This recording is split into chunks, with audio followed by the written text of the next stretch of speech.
গ্যালারিতে পড়ে থাকা অনেক দিন আগের একটি ভিডিও। ট্রেনিংয়ের 1 মাস পরেই আমরা একটি পার্টি রেখেছিলাম, আর সেটা হচ্ছে আপনাদেরকে একটু পরেই দেখাবো, একটু আপনাদেরকে সারপ্রাইজ দিয়ে দেবো। তো এখানে কিন্তু অনেক মজা করেছিলাম আমরা, অটোর ভিতরে অনেক মজা করেছিলাম। আর কিন্তু আমরা এই যে কাঙ্ক্ষিত জায়গায় চলে এসেছি। তো বলুন তো কে কে এই জায়গাটায় গিয়েছেন? তো আমার মনে হয় মাগুরার সবাই প্রায় এই জায়গাটা দেখেছে, কারণ এটা একটি ফেমাস জায়গা আর এখানে কিন্তু অনেক সুন্দর চা পাওয়া যায়।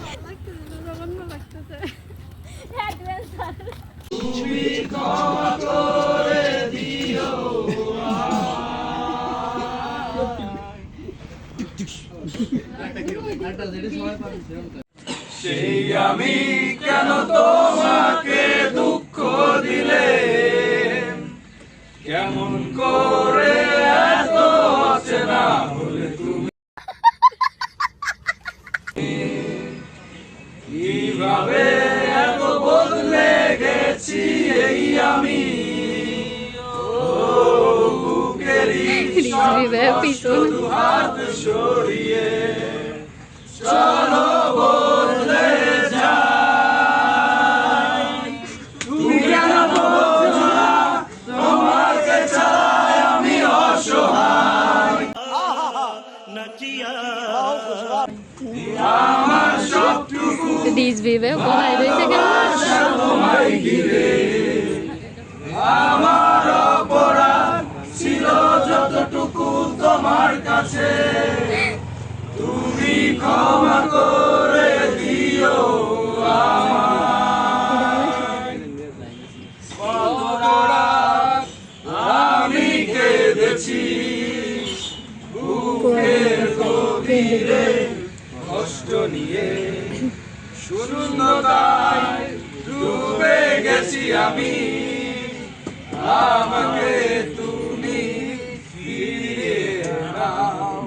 তুমি কেন বোঝো না তোমাকে ছাড়াই আমি অসহায়, আমার সবটুকু ভালোবাসা তোমায় ঘিরে, আমার অপরাধ ছিল যতটুকু তোমার কাছে, তুমি ক্ষমা করে দিও আমায়।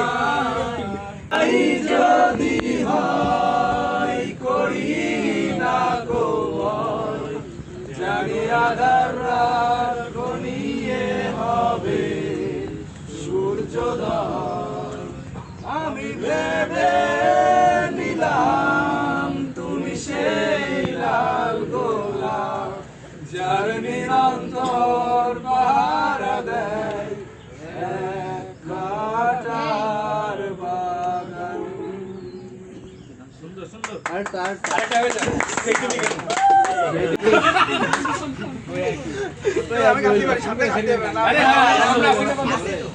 তারপরে একটি মজার একটি স্লোগান শুরু হয়ে গেল। তো গানগুলো কিন্তু আপনারা অনেক শুনেছেন, এবার কিন্তু একটা স্লোগান শুনতে হবে।